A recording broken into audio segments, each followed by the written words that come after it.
workplace is evolving. From cubicles and silos to collaborative spaces.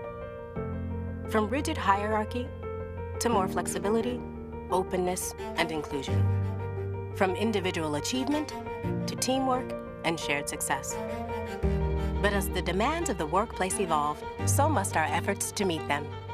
To develop better applications, helping people to be their most creative and extending all they're capable of. Microsoft 365 is the world's productivity cloud. It gives you the space to build and create your best.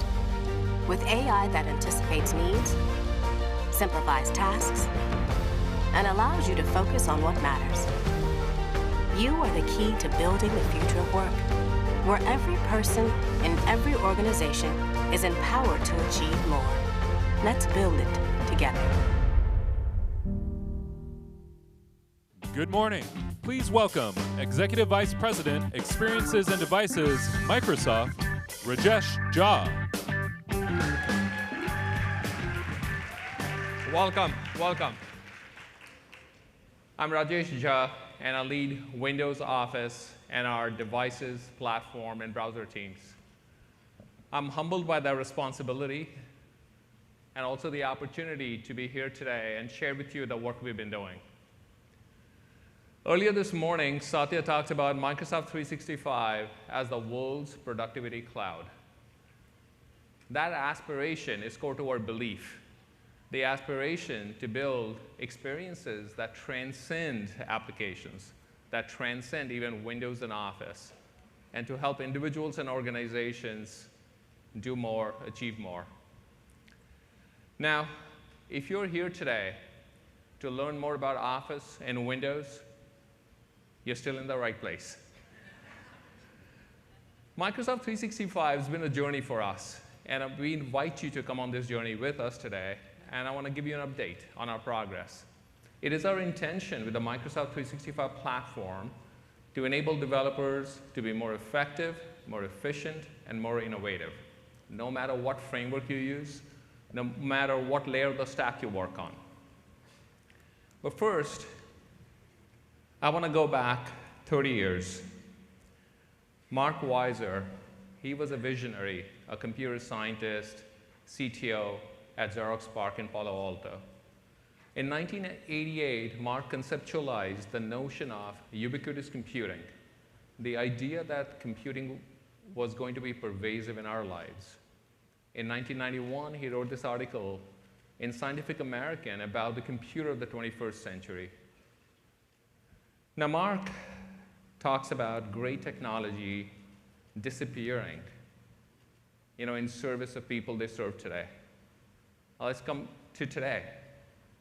Computing is cheap, connectivity is cheap, devices are cheap. We have computers in our homes, in our offices, in our meeting rooms, in our cars, in our pockets, in our bags. But today, they have not disappeared in the background. They haven't faded away. They reach out, they grab us, they distract us. Now, for most of us, research has shown it takes us 25 minutes to get to peak efficiency once we start to work on something. But we get interrupted every 3 minutes. Now, I'm sure this session today is going to be an exception to that interruption every 3 minutes. But look, people look for their phones before they look for their wallets. I have walked into walls while just being distracted by devices. And so today, it's not like what Mark said. Today, it's actually the device at the center. Our worldview is that it's the human being in the center, it's people at the center, it's users at the center, and devices and applications are a means to an end. They are to help people work on what really matters. And the Microsoft Graph represents the people's context. It represents their documents, their meetings, their projects, their goals, who they work with, what they work on. And when devices and applications connect to the graph, they get to be people-centered, no matter what application or device that people work on. That is our worldview. With Microsoft 365, we aspire to build people-centered productivity experience for work, for life, and in schools. It is a set of applications, devices, and services that help people communicate, collaborate, learn, coordinate, work together, do more, achieve more. In terms of products, we brought together Windows 10, Office 365, mobility, and security. We are working to seamlessly integrate this for users, for IT professionals, and for developers. Now, Microsoft 365 works on all major platforms, on all devices. In terms of the value that we seek to deliver for customers with Microsoft 365, it starts by building connected experiences and devices. They connect to the graph, so they're people-centered, they're intelligent, they're interactive. We've taken our scaled products like Office and Windows, and we connected that to the graph, made them people-centered. We build new applications ground up to be people and user-centered with Microsoft Teams and Stream. And we've extended these experiences so as developers, you can connect business processes and line of business data right into where users are there today. And with Microsoft 365, we are working to bring enterprise-grade security, compliance, and privacy for organizations, small and large, for individuals and their families. We are gratified by the progress we are seeing on Microsoft 365. Satya talked to some of these. Let me just add to that. Every 0.76 seconds, a Windows 10 device is coming online in the enterprise. Just the enterprise alone. Every 3 seconds, there are 4 Windows 10 devices coming online. With 180 million commercial subscribers, Office 365, it is the most popular commercial SaaS service on the planet, grown amongst the fastest. I've talked about the graph providing intelligence and people-centric experiences. 100 billion transactions a month against the Microsoft Graph, applications we've written and applications you've written. But it's beyond the numbers. Let's take a look at how customers are using Microsoft 365, and then Mary's going to come and show you some of the experiences that power Microsoft 365. Thank you.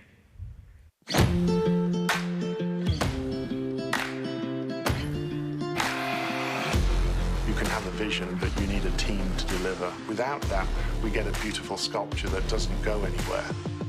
We use Microsoft tools from the very first sketch so that the other department can very quickly see where the ideas are. Moving to Microsoft 365 was about modernization. Our associates are coming to us and saying, hey, we want to use Planner or use Teams, and now we've created a different kind of culture. Instead of having a resistance to change, we have a resistance to stagnation. Whether it's one of us in the office or whether it's somebody out on our production line, we can take it to any device that we need to. We use Microsoft 365 Business. It's all the things that we need in one place. People are our main asset. The tools and resources that we give them are absolutely critical to our success. With Windows 10 and Office 365, we're able to better collaborate, we're able to be safe, secure, and become more efficient. We are no longer the IT department of no, we're the IT department of yes and can do and change. Microsoft just continues to rock it. Good morning. As Rajesh said, the Microsoft 365 experience all centers around people. With that in mind, I'm going to show you some examples of how we've invested in the user experience to help people get their work done wherever they are, collaborate with their teammates, and stay in their flow. I'm going to start with Outlook on my mobile phone. Now here I have some emails and meeting requests, and I can take quick actions straight from my inbox. For example, clicking on RSVP in this first message from Travis gives me a micro view of my calendar so I can see exactly where this meeting fits into my schedule. Looks good. Now here's one of my favorite features that not many people know about. I have a message from Jordan saying, when can we meet? Rather than switching over to my calendar, I can just reply to this message. And then if I click this little calendar icon on the left of my screen above the keyboard, you'll see that it lets me reply with send availability, which lets me choose a few different time slots that work for my day. And then with a single tap, this nice email is generated that lets the recipient choose a time that works for both of us. Now, one of the challenges that many of us face at work is actually finding time to get high-quality work done, because we spend 80% of our time in meetings or on the phone or writing emails, and when we do find time to work, we're often inundated with distractions. I'm excited to announce 2 new features coming to Microsoft 365 that can help. The first is Focus Plan in My Analytics, which helps me carve out time for uninterrupted work. The new My Analytics email digests not only provide me key insights about my work patterns, but you can see here it's used AI to detect that I made a commitment in email where it says I'll work on the doc for Tuesday's meeting, and then proactively suggested a few different time slots in my calendar so I can actually complete this task. This brings me to our second announcement. We now support actionable messages in Outlook Mobile. Actionable messages let users take action directly from their inbox without needing to leave their flow. So in this example, if I click one of these book buttons, you'll see that it's updated this message to show this time is blocked on my calendar, and I never needed to leave my inbox. Developers can now build actionable messages that work across Outlook endpoints, including mobile. Be sure to optimize for mobile first so your designs scale well across all devices. Now, another app that I use daily on my phone is Teams, which is my hub for teamwork. Oh, I can see that I have a meeting that's already started, and I can join this directly from my lock screen. After I've logged in, you'll see it takes me directly into the meeting lobby, where I can adjust my settings before joining this call. Hey, Travis. Now, it's often difficult to feel like an active participant when you're taking a meeting from the phone. But with the connected environment of Microsoft 365, powered by the Microsoft Graph, I'm able to access and share files from my OneDrive within a Teams meeting directly on my phone. Watch how easily I can do this. I have a presentation that I need to share here. You can see it shows up right in recently used. And then once this loads, watch how easily I can even progress the slides just by swiping on my phone. So I don't need to be at my PC to be fully involved in a Teams meeting.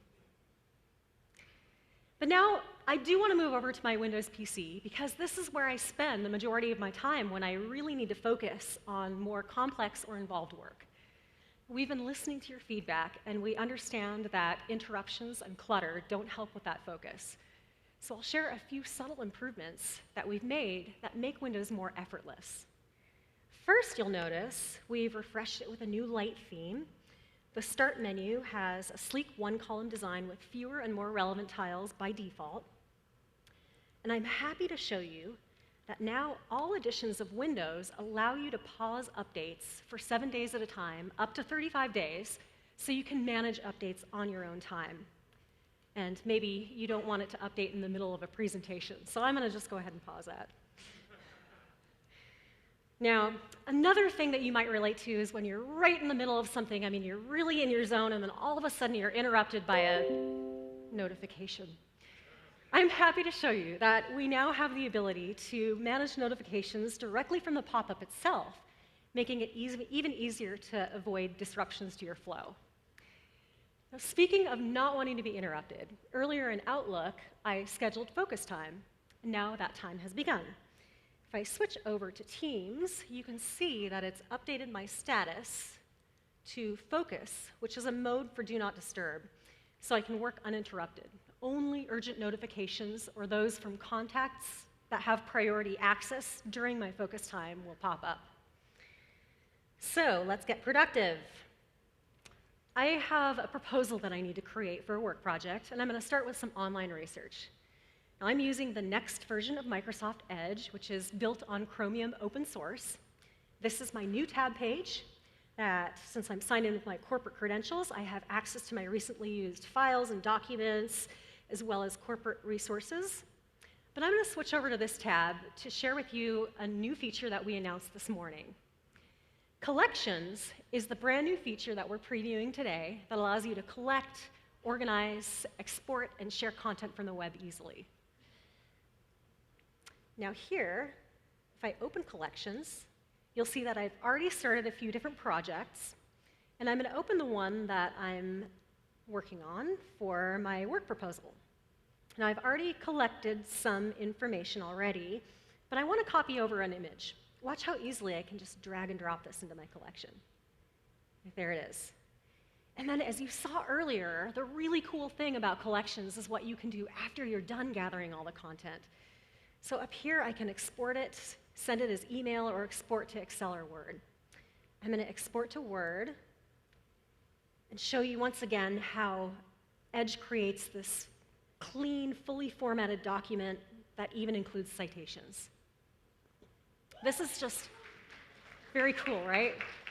And this is another example of the Microsoft Graph breaking down those barriers between apps and creating a truly connected experience. Now that I'm here in Word, I want to show you how we're taking advantage of the Microsoft Graph and AI here. So some of you may be familiar with Ideas in PowerPoint and Excel, and I'm pleased to announce that we are now bringing Ideas to Word.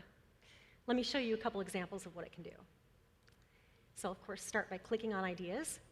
Now here, the first thing I get is some quick info about my document, such as how long it might take to read it, some acronyms that I'm going to encounter. If I scroll further down, you'll see that Ideas has given me a sort of checklist of recommended writing improvements, almost a little bit like it created a list of compile warnings for me to debug. I'm going to look at what it suggests here for inclusiveness. Here you can see it's suggesting I change chairman to chairperson to be more gender inclusive. This is a great catch. Now, Ideas can also help me rewrite sentences beyond just spelling and grammar. So up here, continually expanding feels a little bit clunky. I'm going to see what it suggests. Now, rewrite gives me a few different options. And with a single click, I can change this so this sentence reads much more smoothly. Now, I want to show you another example of how we're using AI in Word. I sometimes leave notes in line for myself so I can stay in my flow and come back to things later. Now, intelligence in Word will detect that my intent here is to create a sort of note to self. Let's see if it does this. Come on. Yes, there it goes. And it gives me the option to convert this into a task. Then when I'm done, I can just check this off and it disappears. Now, if I want to get someone else to do this, I can @mention them right here. Let's pick Alyssa. And when I do this, my colleague will receive an email with some context and the comment that I need them to respond to. Now I'm going to show you what that looks like in Outlook. Here you have another example of an actionable message in Outlook. My colleague can click on this Add a Comment button and insert their response directly into the message. When they do, it updates my Word document, and they never needed to leave their flow in Outlook.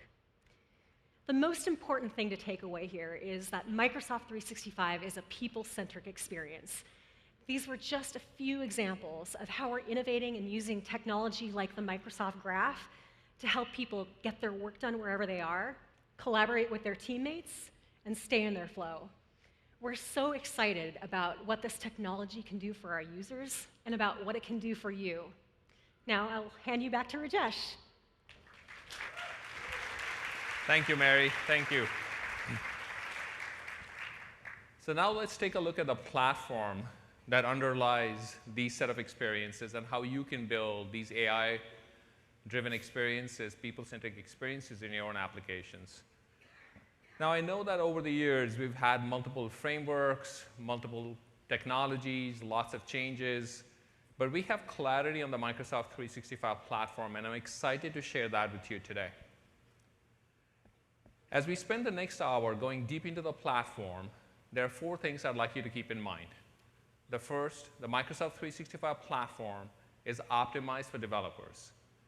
And the way we do that is by building our own applications on the same platform with the mantra first party equals third party. Second, as you know, there's compute, intelligence, and data in the cloud. There's compute, data, and intelligence on the edge. With the Microsoft 365 platform, your applications can span both the tiers. Third, with the Microsoft 365 platform, you can take your experiences wherever users are on any device. And finally, with the Microsoft 365 platform, you get enterprise-grade security, privacy, and compliance. Now, as we go deeper into the platform, we'll start with the intelligent cloud. We'll take a look at the innovations in Microsoft Identity and Graph and how it flows into your applications, no matter what framework it is built on, whether these are native applications, web applications, or even our application tiers. Microsoft Identity is the foundational layer. It starts with the people, and it moves as the person moves from app to app, device to device. Identity secures that for them. The Microsoft Graph, as we spoke about, represents the user's context, their documents, their meetings, who they work with, what they're working on, their conversations. Now, on the intelligent edge, we know that end users have a choice of devices, and they're going to pick the device that best works for their given context or their task. Many developers will choose to build native applications to take full advantage of the device to optimize for the device. Today, we'll talk about when you build native applications on Windows, how you can reuse your code across different platforms. Web is, of course, a very popular framework to build your experiences across different platforms. Today, we'll talk about how we make it easier for developers and end users. Microsoft Teams, SharePoint, and Office are a massive scale, hundreds of millions of users. When, as a developer, you put your data and you put your logic into these apps, you get to go cross-platform with these apps, but more importantly, you get to reach the users that are already in these apps. So, you know, in the next hour, we'll go through 6 chapters of this platform, chapters 1 and 2 on identity and graph, and then chapters 3 to 6 on native, web, and the application tiers. But first, I want to just share a little bit of our own journey onto the intelligent cloud. We did not start out being people-centered, true confession. We were very app-centric. We had an application server, Exchange and Outlook, that did meetings, that did messaging, that did tasks. We had SharePoint application server with Office that did documents and content management and workflows. Then we had Skype and Lync for real-time collaboration. And with the move to Microsoft 365 over the last 5 or 10 years, we have just relentlessly worked to get much more people-centric. Not application-bound, but people-centric. And then the other thing that we've been working on is, you know, we used to have a different set of experiences for consumers. We had Hotmail and OneDrive and Skype. And for organizational users, we had Exchange, and we had SharePoint, and we had Lync. Again, with the move to Microsoft 365, we become people-centered, whether they are at work, whether they are in school, or for using these applications for their whole lives. So let's start with chapter 1, Microsoft Identity. Like I said, it's the foundational layer of the Microsoft 365 platform. It allows individuals and organizations to secure their applications, their data, and their devices. Microsoft Identity is at massive scale, and we've done the work to unify for a developer using Microsoft Identity across all Microsoft identities, whether this is a personal identity like Microsoft Account, or whether it's an identity issued by your organization, Azure Active Directory. I'm particularly excited about the work we are doing to make identity not only secure, but seamless for end users with our work on passwordless authentication. To show you how you can use Microsoft Identity in your own applications, let me invite up Ashima. Thank you.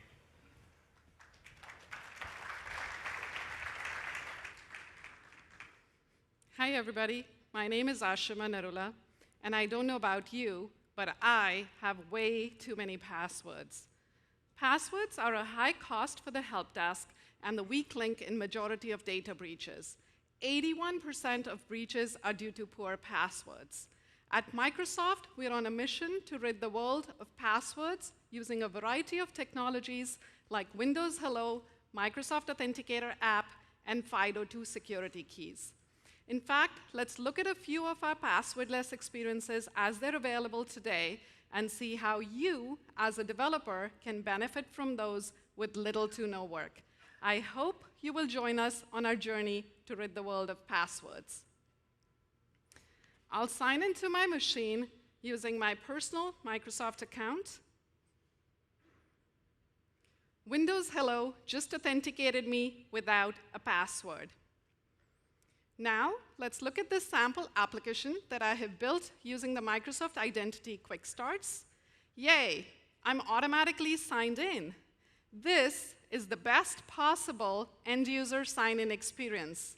And as a developer, you have to write no extra code to benefit from single sign-on or passwordless authentication. Now, this is a web application, but it could very well be a mobile app or a desktop app or any kind of an app. Next, I'm going to sign into this application using my work credential. First, I'm going to sign out of my personal Microsoft account. I'm going to sign in using my work credential. My work account has been configured to use the Microsoft Authenticator app. Microsoft just sent me a verification code on my personal device. I will complete the sign-in on my personal device without using any password. It's that simple. As a developer, you have to write no extra code, or you can use the same code in this case to gain from authenticating across personal accounts or work or school accounts, provisioned by Azure Active Directory. Now, let's look at what it takes for you to develop this application. The first thing you need to do is to register this application with Microsoft Identity. This is our new application registration experience. It is the one place for you to manage all your applications across Microsoft Identity. Microsoft Identity authenticates across all our services, from Microsoft 365 to Azure to Dynamics and to Xbox. Now, let's look at this sample application that I just demoed. All I had to configure was the display name, the supported account types, which is personal accounts or work or school accounts or both, and the redirect URI where my application receives the tokens. That's it. This portal represents a significant simplification of app registration experiences. Thank you to those of you who previewed and provided us feedback. Today, we're happy to announce that this new app registration experience is now generally available. Thank you. Now, let's look at the underlying code for this sample application. This sample application is built using the Microsoft Authentication Libraries, or MSAL.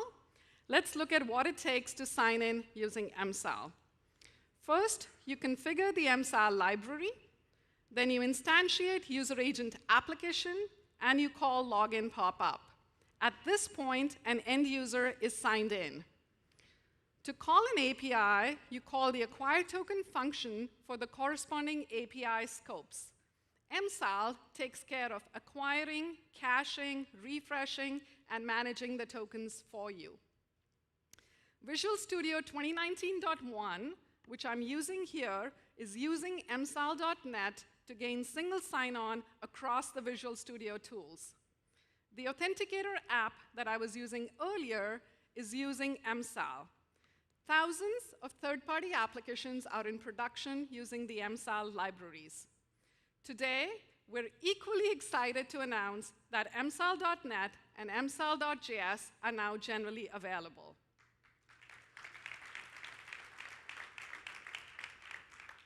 The MSAL libraries depend on our OpenID Connect certified endpoint.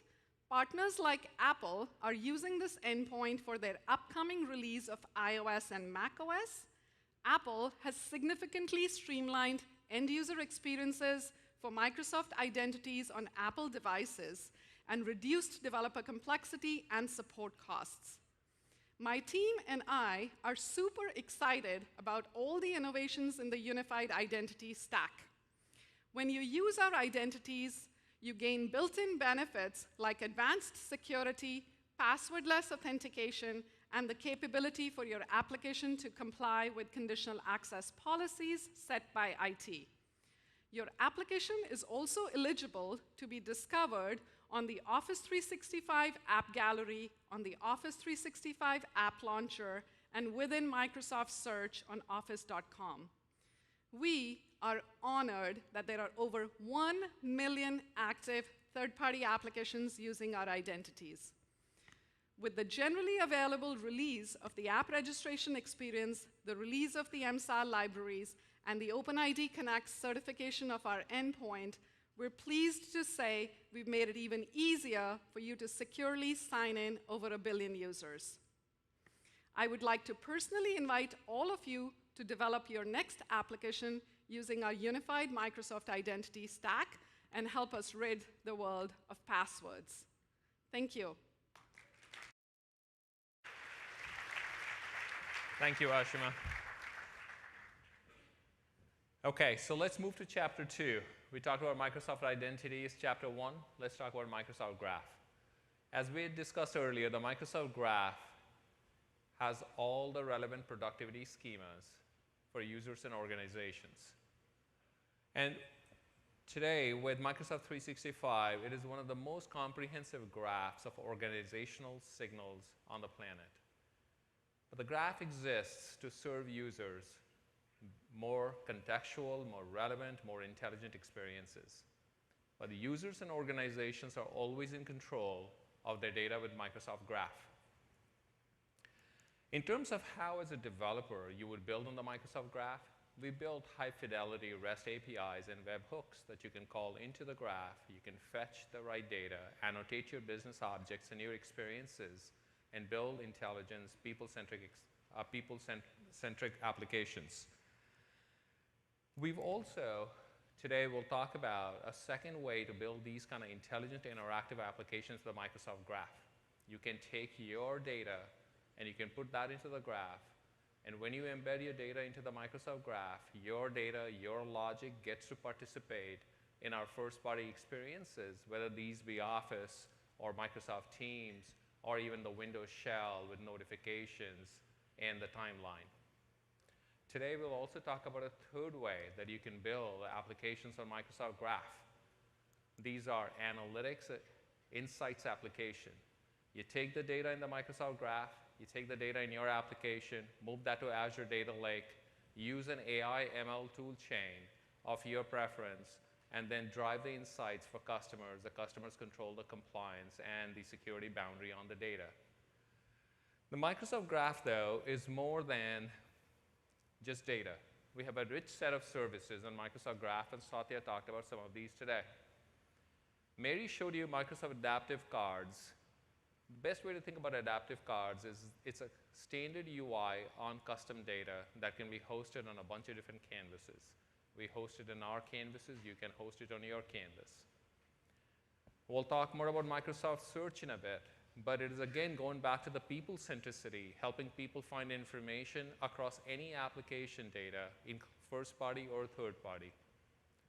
We talked about Microsoft Graph Data Connect as a means to bring your data and the graph data together to build insights and analytics apps. Satya showed you this groundbreaking fluid framework collaboration technology. In the next few months, we'll make that available for you to host in your applications. Hyperscale, incredibly fast, multimodal collaboration, humans to humans and humans and machines working together.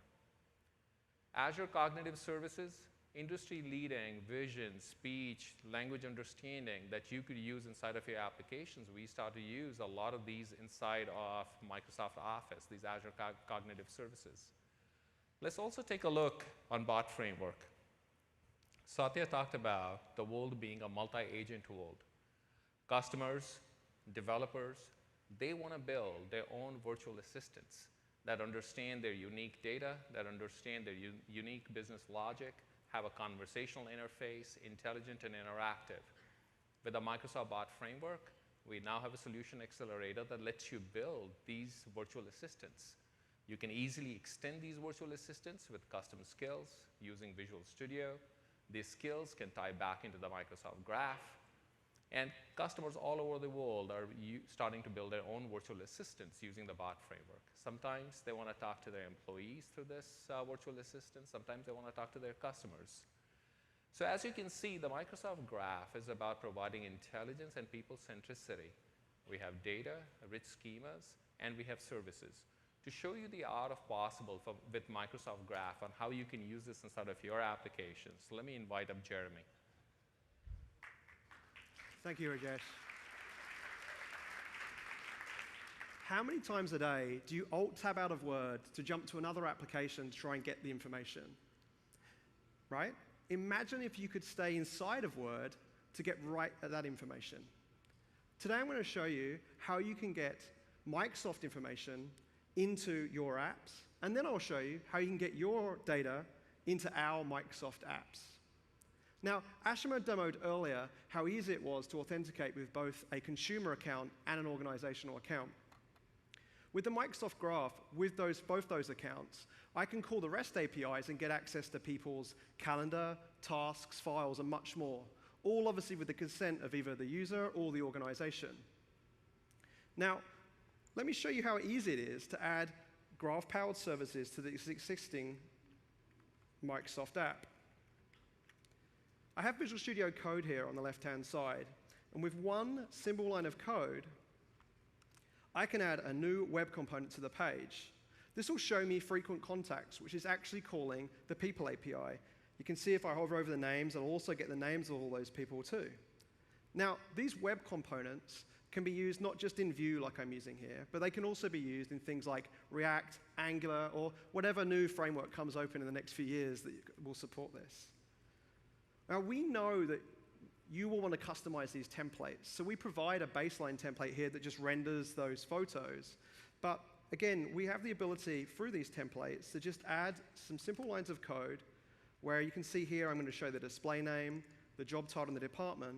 And right there and then you'll see that that's been refreshed and the ability to customize it. Now, last year, we showed you and announced a new file browser control.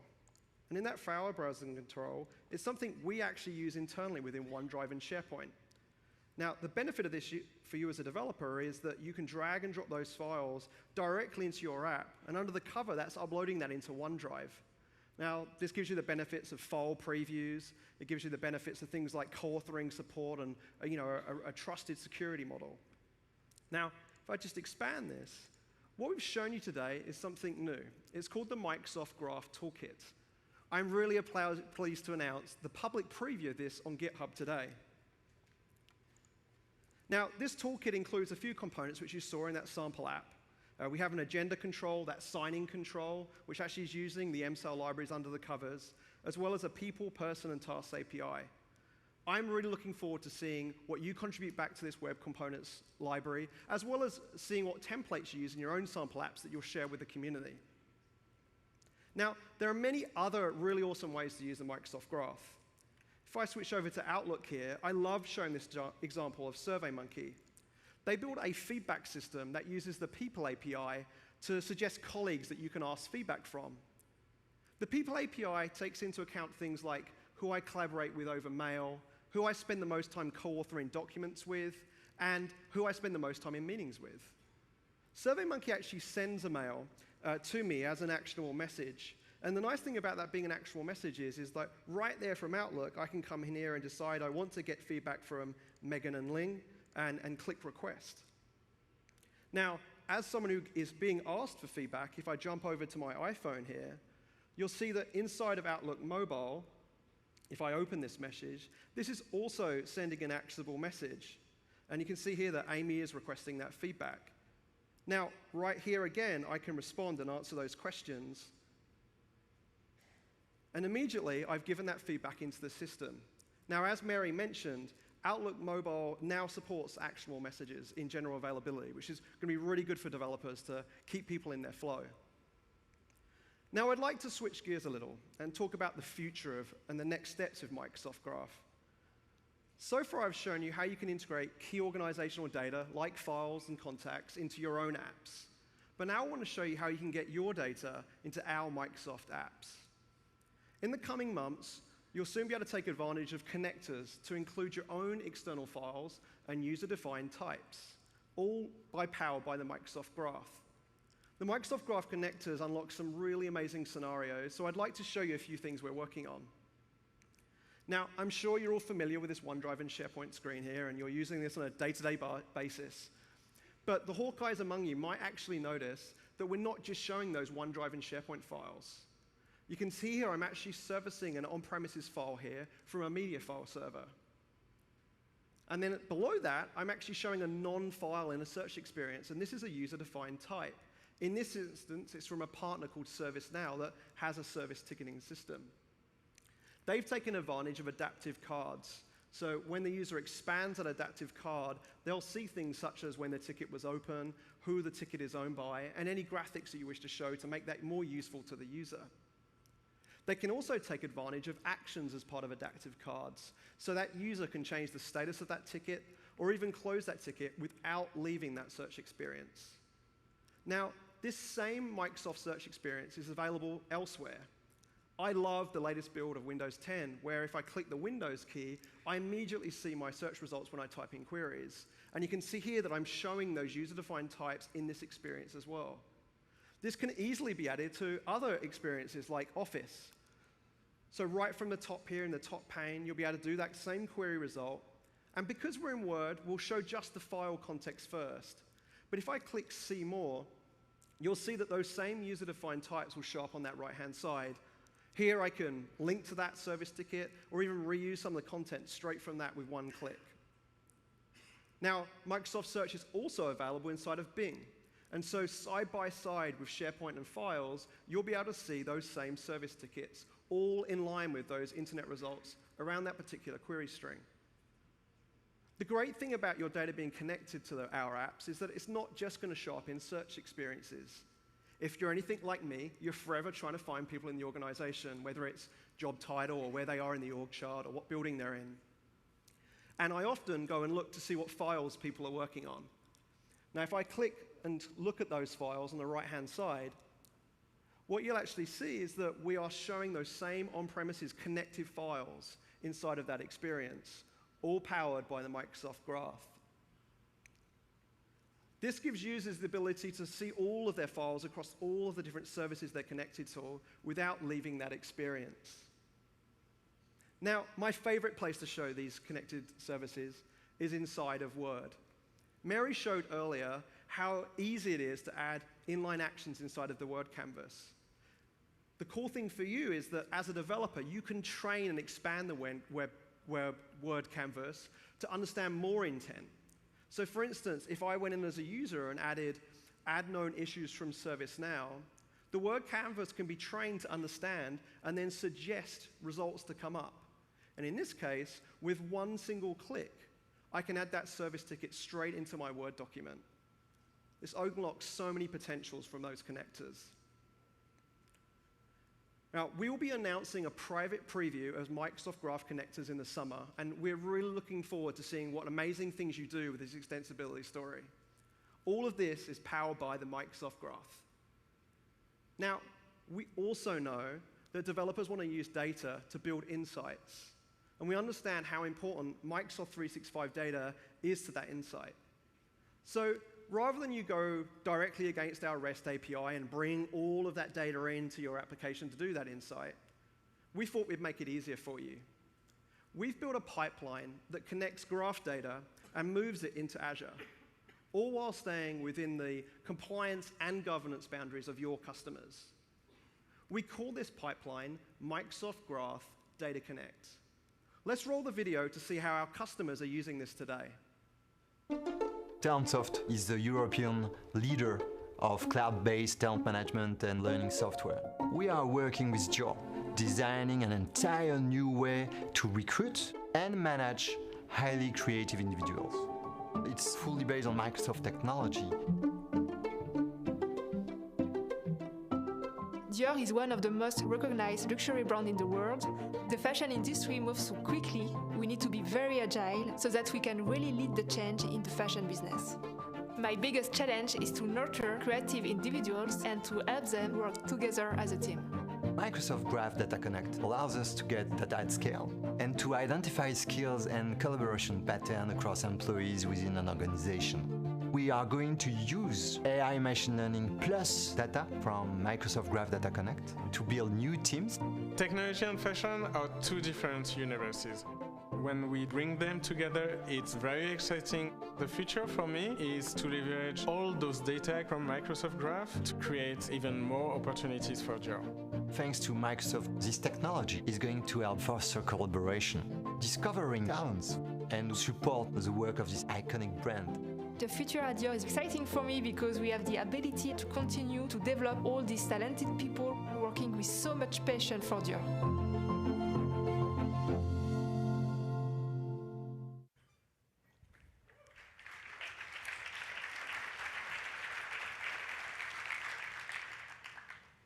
So now let's talk about the intelligent edge. First, let me just share a little bit about how our own applications have evolved. Today, Microsoft 365 apps that we built use all of these frameworks. Word, Excel, PowerPoint, Outlook, as you know, are native applications. Win32. OneNote is a native application built in UWP. And in all of these cases, we've connected it to the graph, made it people-centered. We've refactored our code, and we've taken that to all other devices and platforms. Microsoft Teams is a web application at its core. And then we use the Electron framework to wrap it up and make it a device-native application. Microsoft SharePoint is a web application as well. Planner is an example of an application that exists as a module in Teams and SharePoint. So now let's go into chapters 3 and 4 about building native applications and building web apps. Microsoft Windows, as you know, powers a host of modern devices, 800 million endpoints running Windows 10. PCs, laptops, 2-in-1s, of course. But this morning, you also saw the HoloLens version 2 running on Windows 10. And as you know, Windows 10 also powers our large screen devices, the Surface Hub devices for collaboration and meetings. And 3 weeks ago in New York City, we launched the latest member of the Surface Hub family, the Hub 2S. Let's take a look.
These are devices that were built ground up for creativity, teamwork, and collaboration. Today we'll talk about how, with Windows 10, you can build native applications no matter what framework you're using. WinForms, WPF, UWP, Win32. In either case, you can take advantage of the cloud, the Microsoft Graph, and make intelligent applications that have natural user interface, whether it be ink or speech, that can take advantage of innovations in Fluent UI. And then we'll also talk about how you can reuse your code in these native applications across different platforms. We'll also talk about web applications in Chapter 4.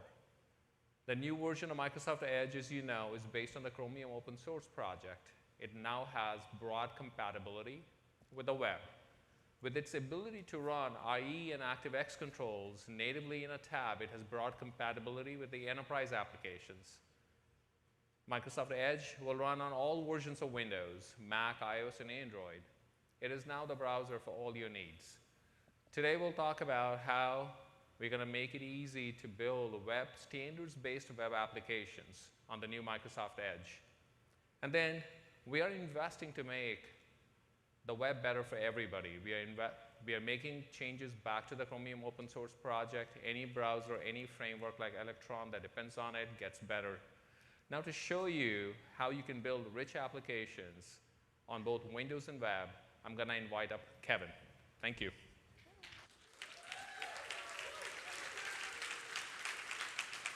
Good morning.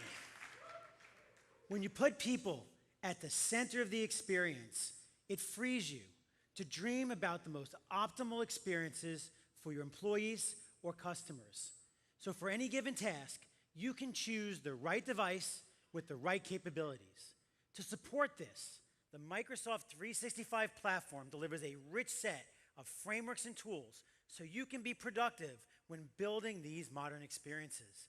Today I want to show you how you can build great Microsoft 365 experiences for two of the most ubiquitous canvases in the world, Windows and the web. Let's kick it off with Windows. We're going to walk through a scenario for a regional power company. One of their goals is to help customers plan their solar panel installations. To do that, they send mobile workers out to the customer site to do in-person estimates. They wanted a device that works great while walking around, so they selected the Surface Go because it was lightweight, portable, and sports pen, touch, and keyboard. Let's take a look at the native UDP app I'm building for the field sales team. So I'm just going to run it right here. We built this app in C#. It uses some of our new open source WinUI controls, like the navigation panel over here and the mapping control here in the grid. We also instantly logged in. You'll see it went right to the user's identity and logged in using the unified identity framework that you just saw talked about. And because we have unlocked identity and the Microsoft Graph with logging in, I now have access to the employee's calendar and their location information. So I was able to bring them right to where they're supposed to go and give an aerial view of the home that they're going to go do this installation at. Now, when we originally built the application, it was a very manual process. Let me show you. We hit manual quote here, and I have to kind of guess as an employee kind of how big the roof was, and it was error prone. Sometimes led to miss that, incorrect estimates, and didn't close as many sales as we had liked. So we're going to go and build a more optimal experience now that we have access to the pen and touch and this great device on the go. So I'm going to show you this Smart Ink experience that we've built. So now I can sit there with the customer, and I can make suggestions and say, what if we put the solar panels over here in the south? I know in Seattle, it's where we get more sun. Got to really know where there's sun here. And then maybe over here, I can go there as maybe another alternative location. Then I can hit this Analyze Ink, and it'll automatically go recognize those rectangles and draw them in a much more beautiful way, and in a way that I can now locate the solar panels. This is using our new Ink Recognition Cognitive Service that we released last week. Now, it does way more than just rectangles. It can do complex shapes, of course, handwriting. It can do diagrams, timelines, flowcharts, a lot of great capabilities just built into this new Ink service. Now that I've got it recognized, and I can go maybe take an idea saying, hey, what if we chose a location over here? And it will go automatically calculate that there's 8 panels that can fit there. Great. I don't have to do that calculation as an employee. I can give this rich, immersive experience. Again, really bringing the customer into the experience about what they're trying to buy. And maybe closing the sale a bit better. Everybody wants to close the sales better? Of course.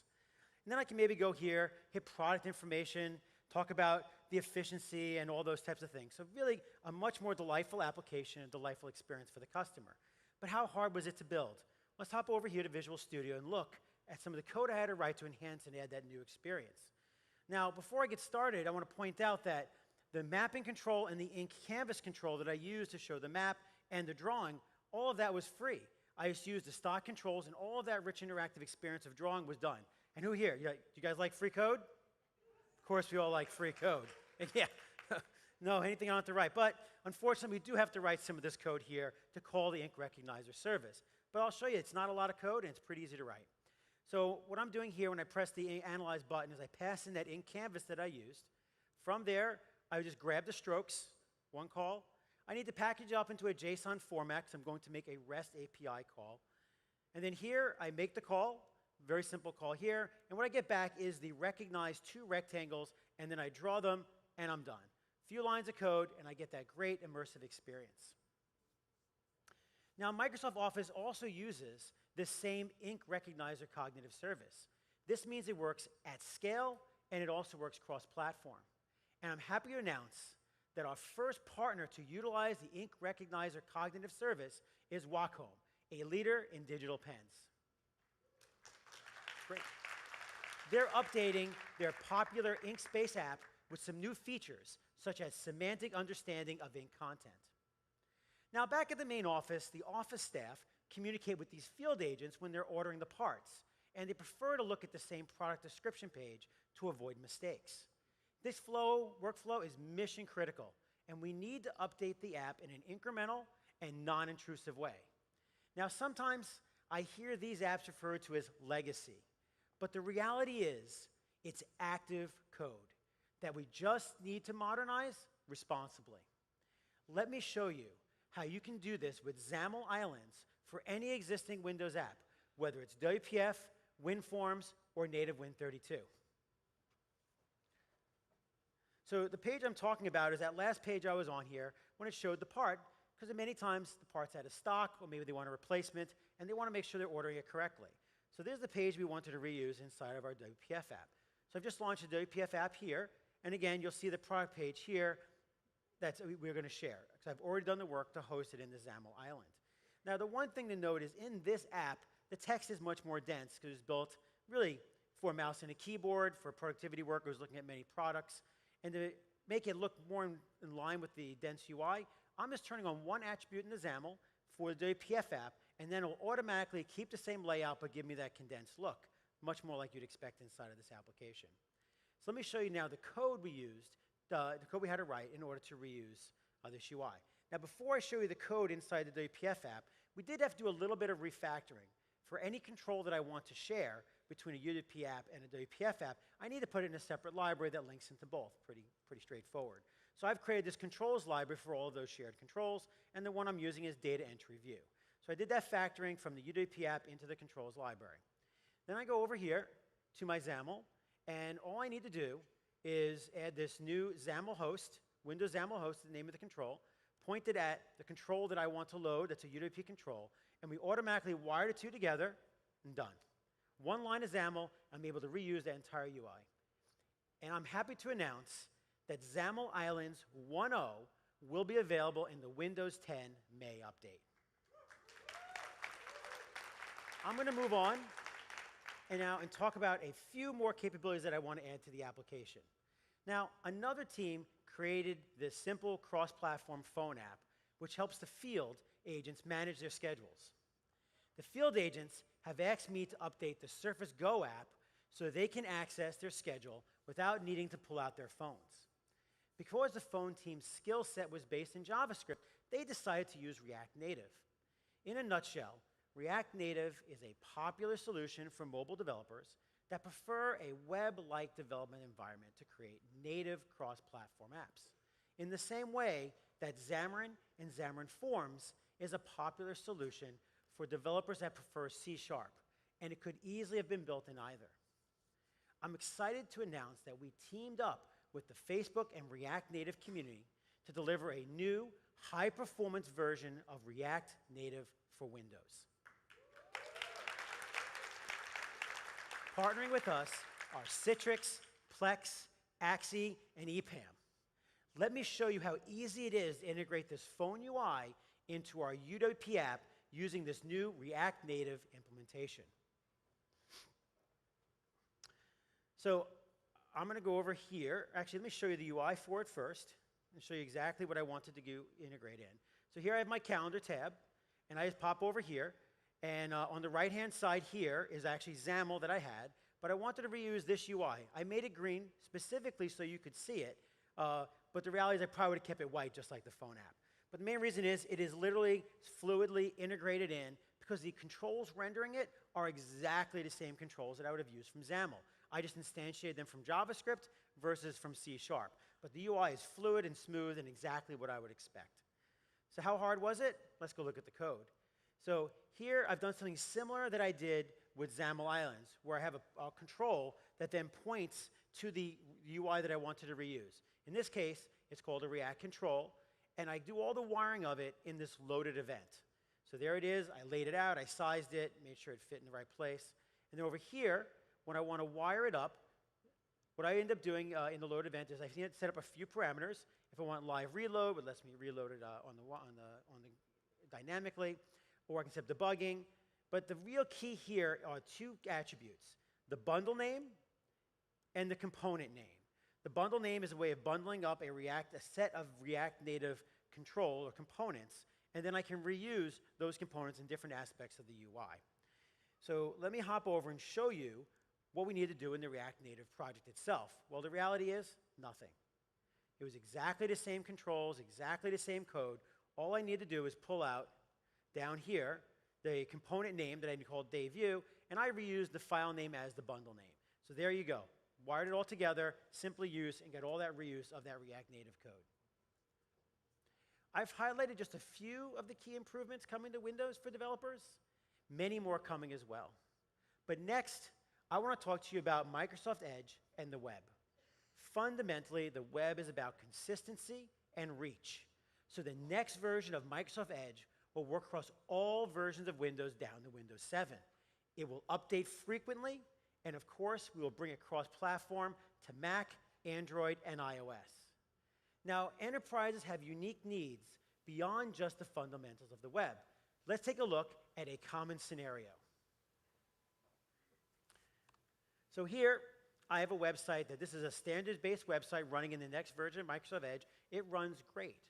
Now, I have some sites that use some ActiveX controls, and they're running in an IE11 compatibility mode. Now, typically, when I want to go view them, and here in this case, I'm going to view an invoice, if I click this button, it would have popped it up into Internet Explorer in a separate window, kind of breaking my workflow and making it hard for me to manage my windows. But as you saw here, it popped up right in another tab, allowing me to group them using tabbing in exactly the way you would expect it to work. Now, we have another experience that we have, which is our chat. And the chat, let me show you right here. When I click on it, it pops up in a tab. I don't really want it in a tab. I want to be able to chat going over multiple sets of different tabs and use it kind of at the top level window. So we've added some feature here to make it a PWA. Now, we've also optimized in Edge detection of the PWA and making it an inline experience. So right here, we'll get a notification saying this is a PWA, and it's installable. So I can click that, install it right here in my flow. It pops up in the top level window, no address bar, no tabs, exactly the way I would want to be able to use chat, and I can use my tabs on the left-hand side, really building an optimized, streamlined workspace for myself, and every employee or every customer can go and do that for themselves. So now that I've shown you some of the ways that Edge has made the front end better experience, I want to move and talk to you about some of the improvements we've made for doing back-end development for the web. Now to do that, I'm going to hop over here and launch Bash. Wow, you know, Bash, it's new, it's cool, but that console experience, it's looking a little vintage. You know, it's been around for, I think, 30 years. I think we can do better. What about you? Can we do better? Let's see the video.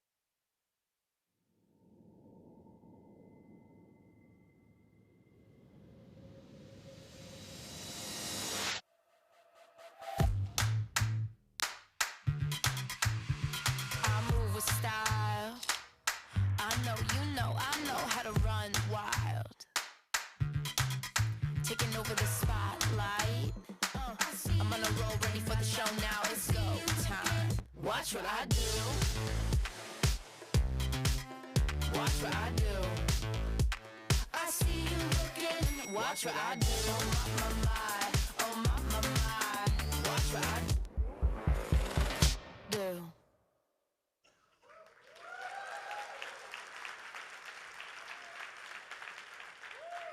Welcome to the new Windows Terminal.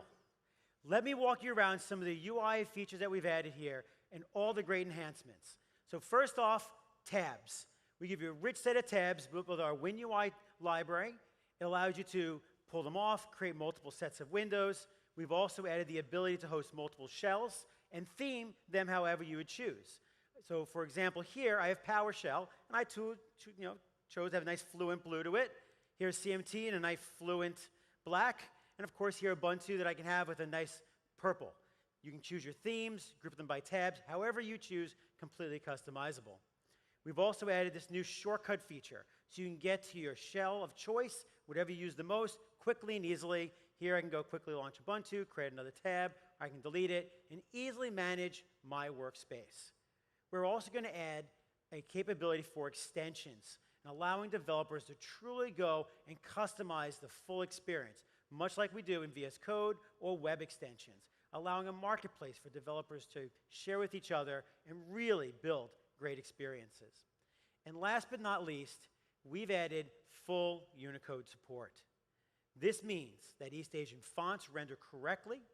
It also means that we get features like ligatures, and of course, fun things like emojis. And to really kind of celebrate that, I built this file here that I'll show you. There we go. Windows loves developers. Now, this is my expression of creativity. I hope you'll express your creativity probably maybe a little bit better than I do. And one of the ways you can do that is by joining us on GitHub, because Terminal is going to be built in the open for all of us to give feedback and contribute and help us build those features together. So together, we can build the best terminal ever. And it's live right now. Don't go look at it yet, but after this is over. Now that I've shown you some of the UI enhancements we've made to terminal, let's move and talk about what we're doing for WSL, or the Windows subsystem for Linux. We announced that 2 years ago, back here at Build, and since then, over 3.5 million developers use it on a regular basis. And we're excited today to announce the next version we call WSL2. What we're doing with WSL2 is dramatically improving performance, specifically around file I/O. So if you're doing a compile or a Git clone, Git repo clone, we are getting at least 3x performance improvements for those workloads. And of course, probably one of the most important things is compatibility. In order to improve compatibility across the board, we have introduced a Linux kernel directly in Windows. So all of the distributions will run against that Linux kernel, giving us unprecedented compatibility across all of them.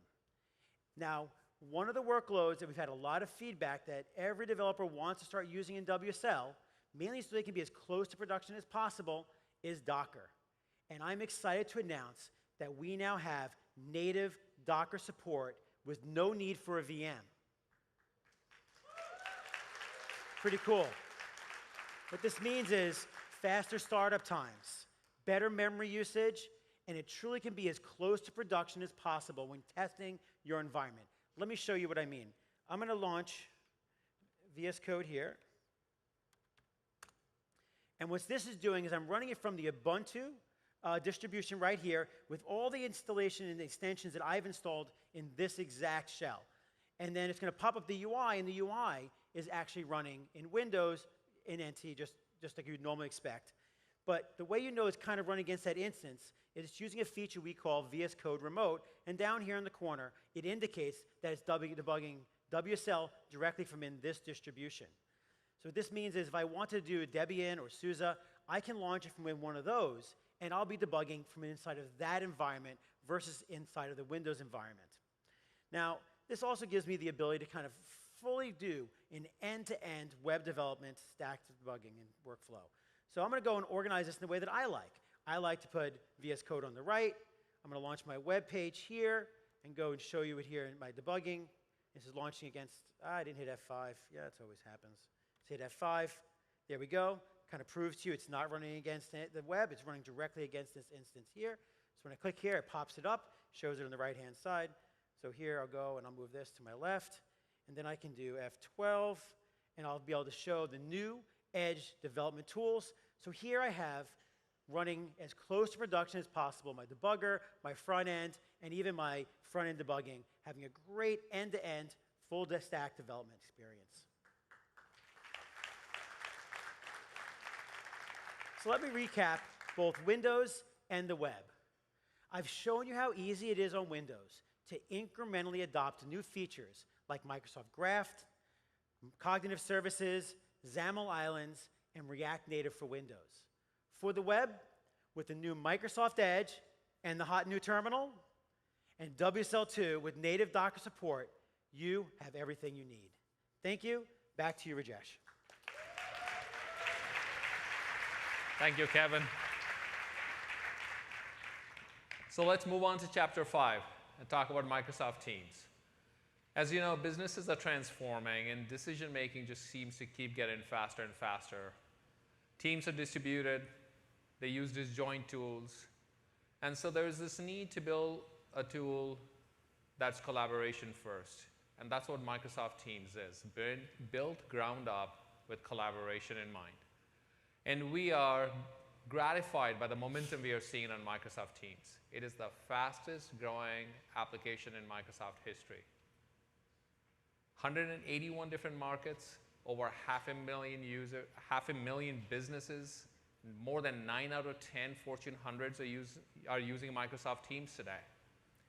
And Microsoft Teams is more than just chat-based collaboration. It is a hub for teamwork. It's got meetings built in. It's got telephony built in. It has Office built in, Planner, GitHub. These are all integrated. Hundreds of developers and partner apps are integrated inside of Microsoft Teams today. Now, Microsoft Teams, you'll see in a bit, has got tremendous extensibility that allows developers to bring in business processes, line of business applications, workflows, right to where the users are already collaborating. And then I'm also very excited about how Microsoft Teams has been extended to not just bring information workers together, but first-line workers, folks who work in retail stores, in hospitals like nurses and doctors, flight attendants, first-line worker, information workers, collaborating amongst themselves, between each other, because Microsoft Teams can be customized in its experience by role and by industry. And to show you how, as a developer, you can build onto Microsoft Teams and customize it for your business processes, and as a one-stop hub for teamwork, I'm going to invite up Clarita. Thank you. Thank you, Rajesh. Good morning, everyone. Today, I'm going to show you how Microsoft Teams is helping airlines improve boarding time, but most importantly, making customers happy by getting them to their destination on time and stress-free. Many of you here flew to Seattle here to be with us this morning. And as you can imagine, there's a ton of collaboration and communication that happens in the background to get a flight departed without delays. Just for this demo, I will be your chief flight attendant, and we are heading to LaGuardia. Fasten your seatbelts. I'm going to use my Microsoft Teams mobile application, and I'm going to show you how I communicate and collaborate and complete tasks more effectively with my team. Using the Graph APIs, you will see that my experience has been personalized. I have a list of teams that has been automatically created per my flight schedule. That's our flight, 305, right there. There's a list of channels here that are set up per job function. In my channel, Flight Crew, the line of business application, Flybot, has already sent us a card with the flight details. This Flybot is built on the same Microsoft Bot framework that both Rajesh and Satya mentioned earlier.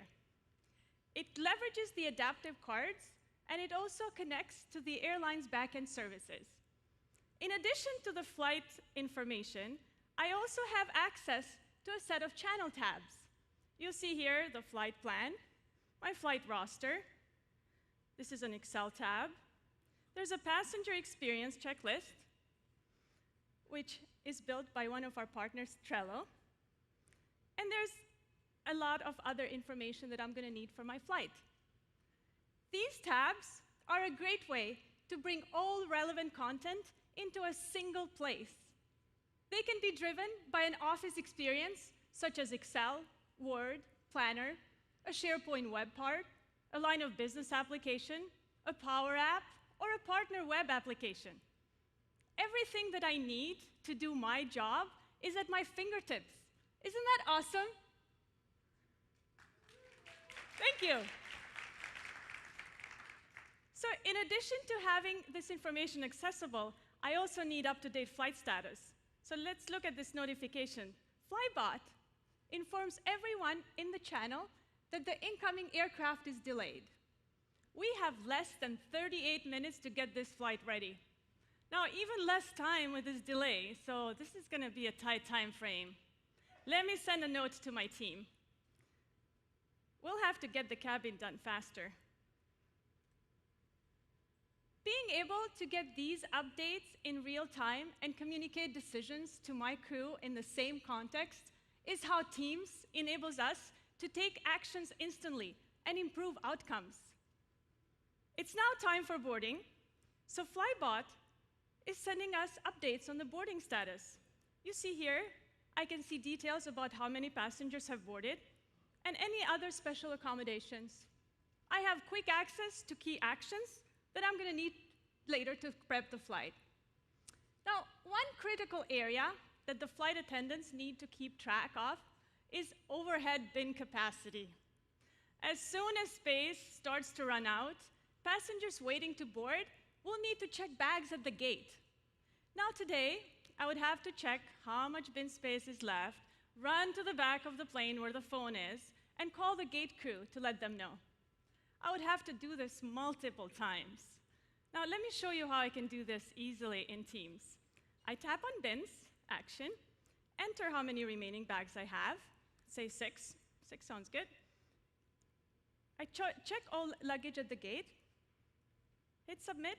That's all I have to do. Flybot does the rest. The gate crew is notified.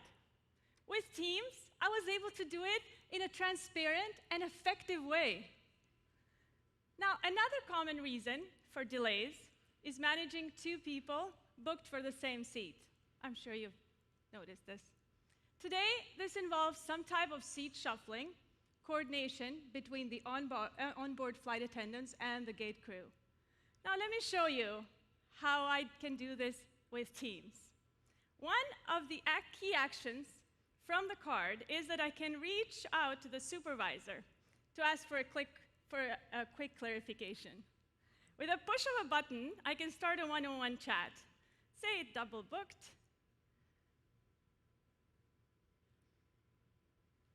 So the supervisor sends me, the supervisor needs more information.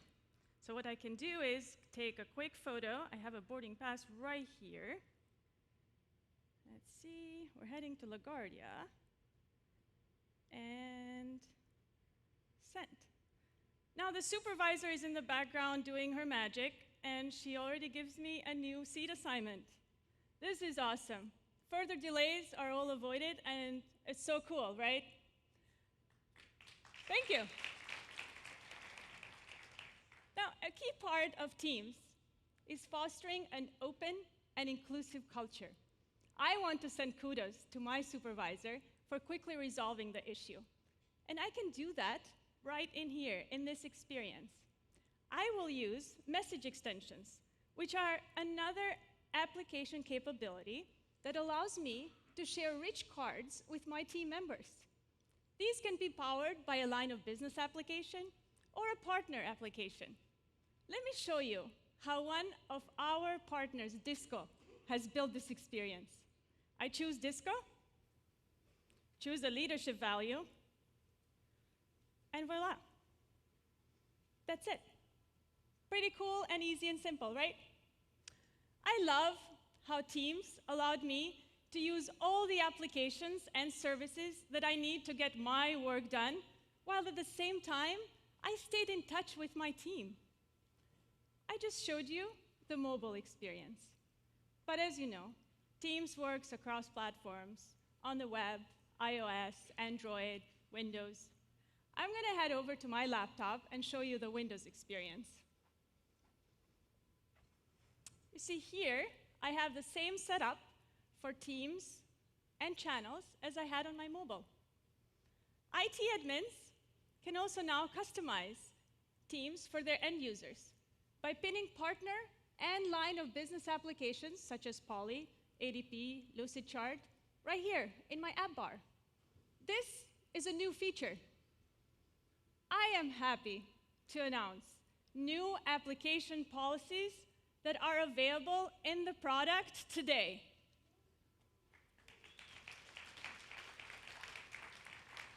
Thanks. My IT admin has pinned a line of business application right here called FlyApp. Let's check it out. From here, I can look at my flights, my upcoming and my past trips.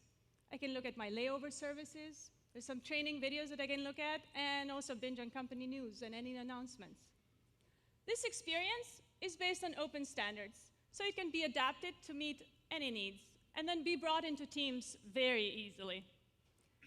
Let me tell you, though, that airline customers are not the only ones leveraging Teams to deliver results faster and bring people together.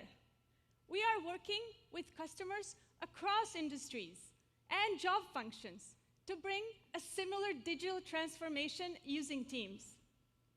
In manufacturing, tracking project and status delays. In banking, helping with training and education. In healthcare, transforming the coordination of customer care. In education, helping faculty, staff, and students achieve more by working more closely together. Dr. David Kellerman, an engineering faculty member at the University of New South Wales in Australia, observed that within 3 weeks of introducing Teams, class engagement was up 900% from the previous terms. Now, you may all be thinking, how do I build one of these, right? Let me show you how easily I can publish a new team right within the Teams experience. We have a built-in Teams app called App Studio, right here, which steps me through this process. I can tap on Create a New Team. I can fill in the app details, and also any of the capabilities that I need, such as tabs or bots, connectors, message extensions. And these can all be built using open web standards and technologies that you're all familiar with. There is a built-in card editor in which I can use to customize my experiences. And then, once my app is ready, I can go and sideload it using the Upload a Custom App and test my application with Teams. We are streamlining the end-to-end application lifecycle. Starting in June, you will be able to submit applications via Partner Center and create your offers for your applications, okay? These can be purchased by partners on behalf of the customers or directly through AppSource. Then the IT admins can deploy them using policies that I just showed you, and they will appear as pin applications to our end users. It's great.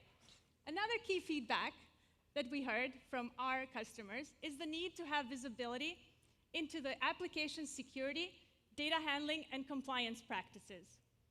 So I'm happy to announce the Microsoft Teams Application Certification Program.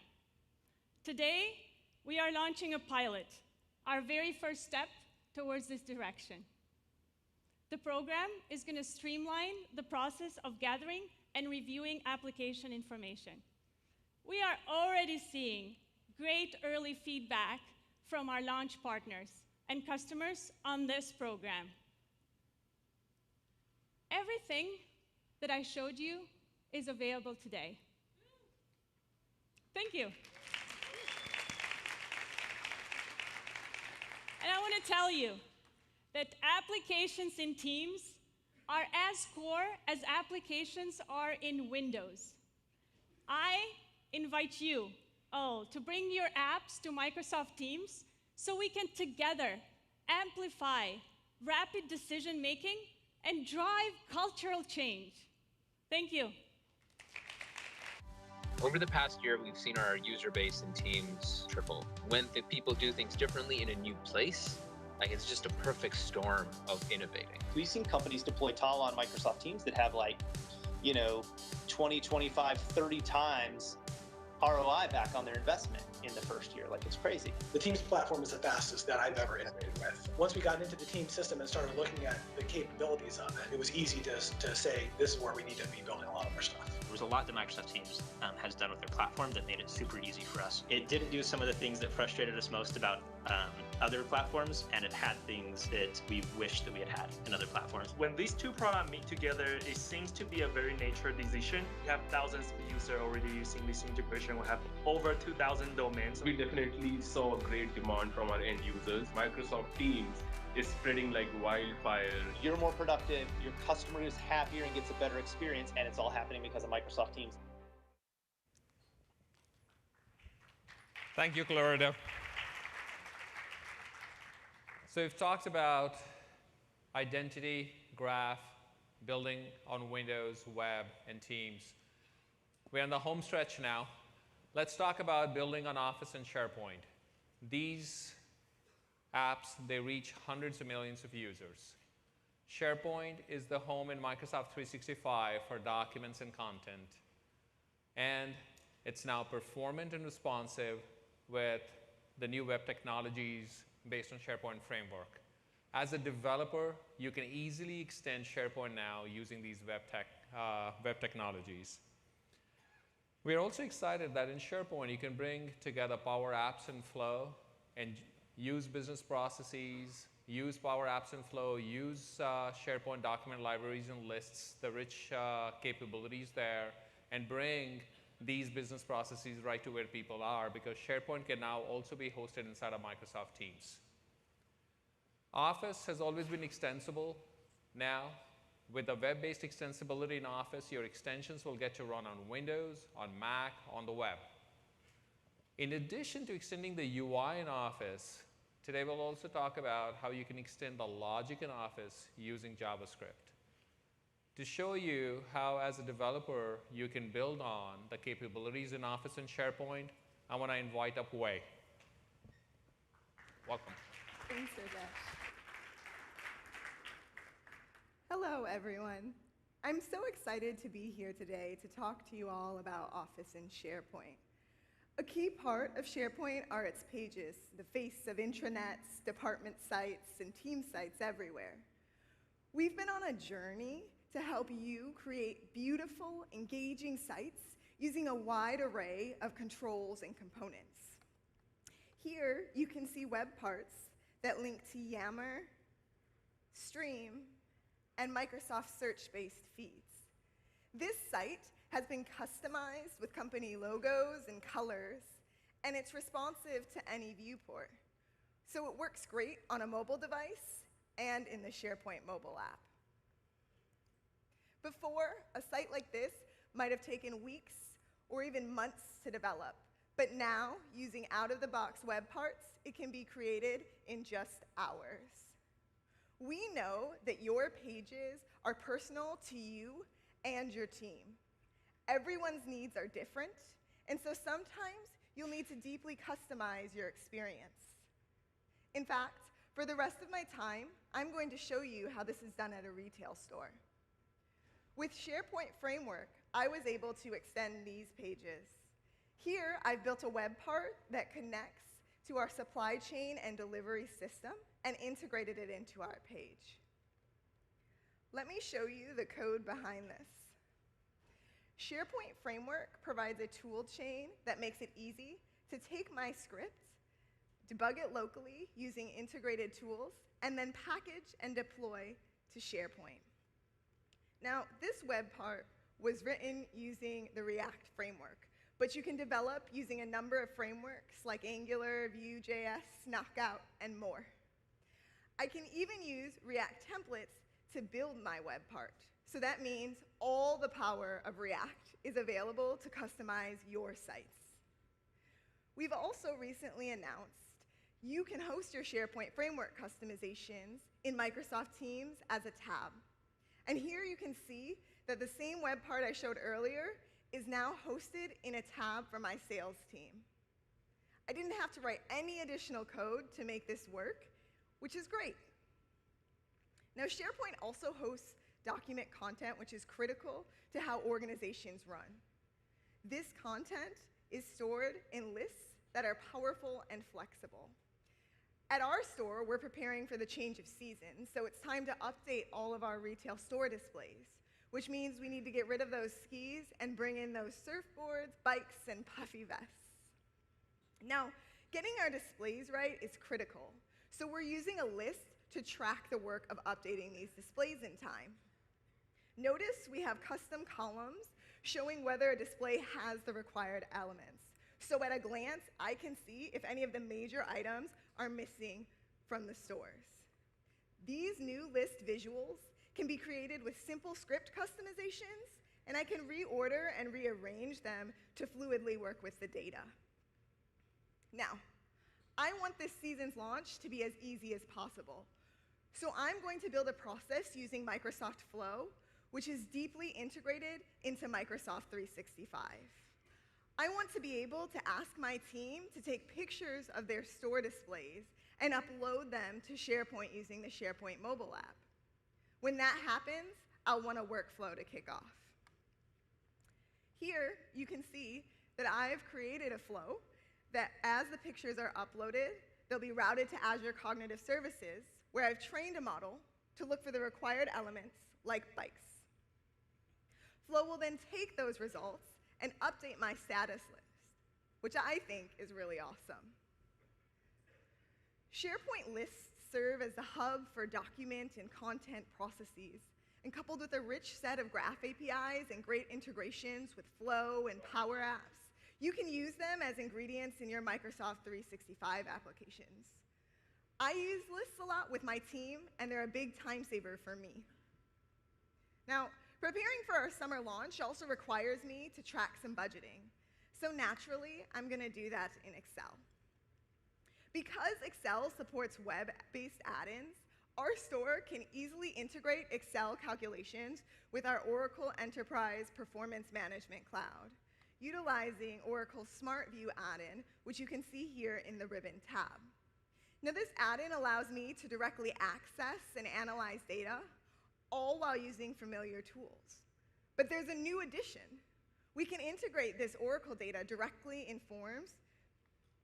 formulas throughout our workbooks. And as you can see right here, we are calculating revenue, and it looks like the Napa store has brought in the most this year. Now, this specific function is special because it is an example of an Excel JavaScript custom function.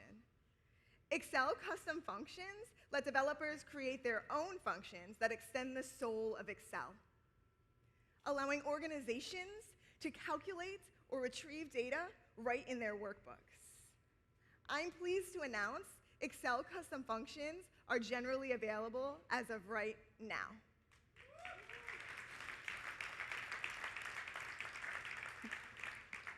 My organization has built custom functions as well.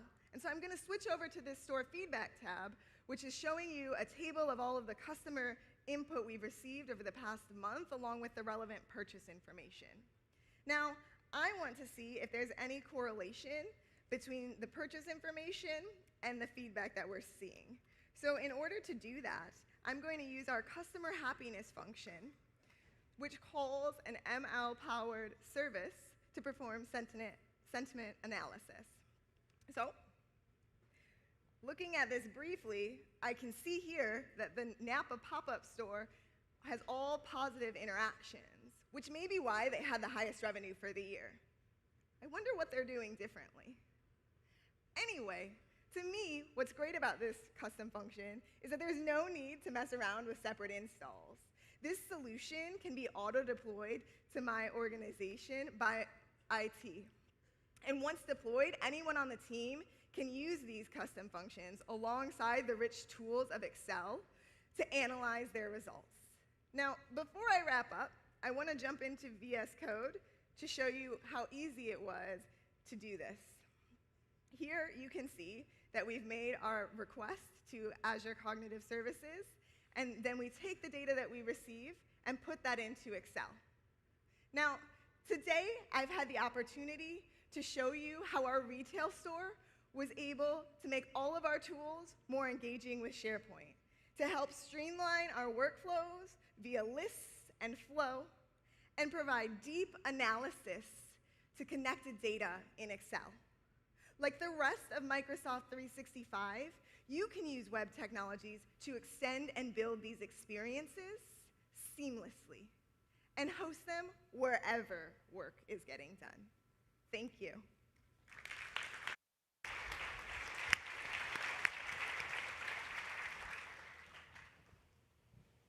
I'm grateful for the time that you spent with us today. I hope you share our aspiration, our excitement around building people-centered experiences. I'm excited to see what you can do with the Microsoft 365 platform in service of our customers. Let's close with taking a look at what developers are already doing with the Microsoft 365 platform. Thank you.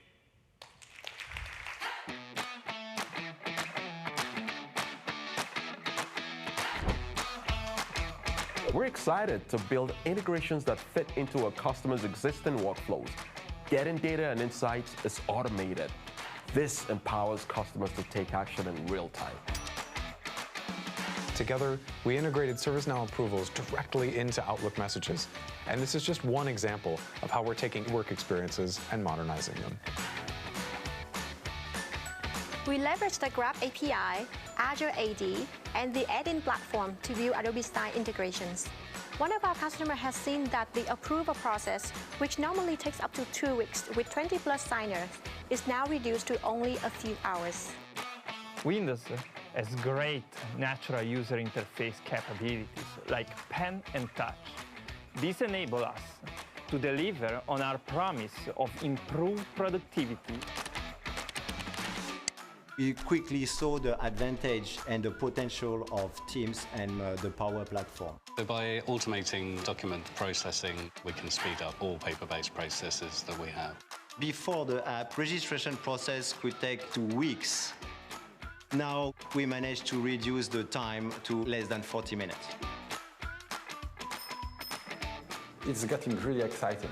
We are coming to the point where we can offer relations on top of the Office 365. We started with a pilot of 5,000 users. We're now at 30,000 users. Teams provides many different business benefits. It has rejuvenated other existing platforms and technology investments we had. Teams becomes your front door for everything you do, changes the game on many levels. Microsoft has been an incredible partner every step of the way.